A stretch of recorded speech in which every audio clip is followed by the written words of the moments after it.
नमस्कार दोस्तों, आज हम दानव केकड़ा की कहानी लेकर आए हैं।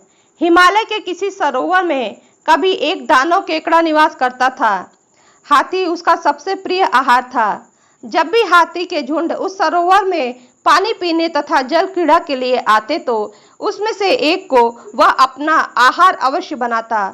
चूंकि हाथी समूह के लिए उस वन में जल का और कोई स्रोत नहीं था, अतः गजराज ने अपनी गड़बड़ी हाथी को दूर किसी प्रदेश में भेज और कहीं गलती से हथनी उस दानव केकड़े का ग्रास न बन जाए। कुछ ही महीनों के बाद हथनी ने एक सुंदर और बलिष्ठ हाथी को जन्म दिया। जब वह बड़ा हुआ तो उसने अपने पिता का ठिकाना पूछा और यह भी जानना चाहा कि आखिर उसे इतने दिनों तक पिता का वियोग क्यों मिला।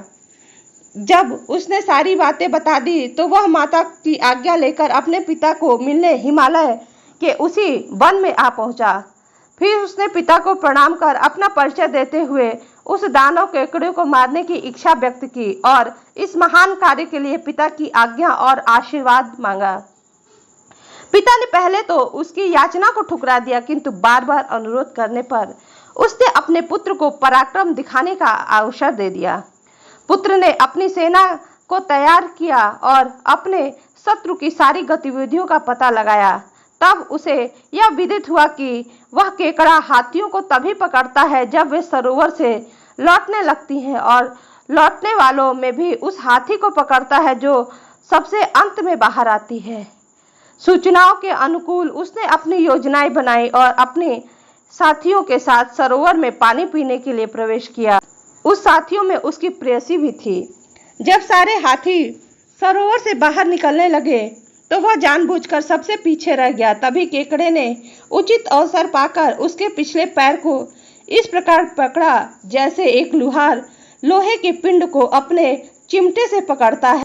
हाथी ने जब अपना पैर खींचना चाहा तो वह टस से मस भी नहीं हो रहा था। घबराकर हाथी चिघाड़ना शुरू कर दिया, जिसे सुनकर हाथियों में भगदड़ मच गई। वे उसकी मदद को न आकर इधर उधर भाग खड़े हुए।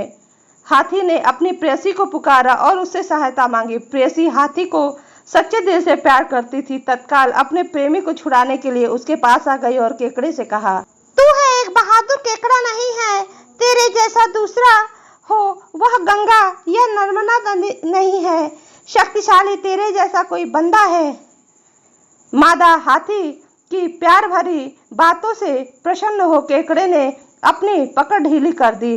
तभी हाथी ने प्रसन्नता भरी चिघाड़ लगाई, जिसे सुनकर सारे हाथी इकट्ठे हो गए।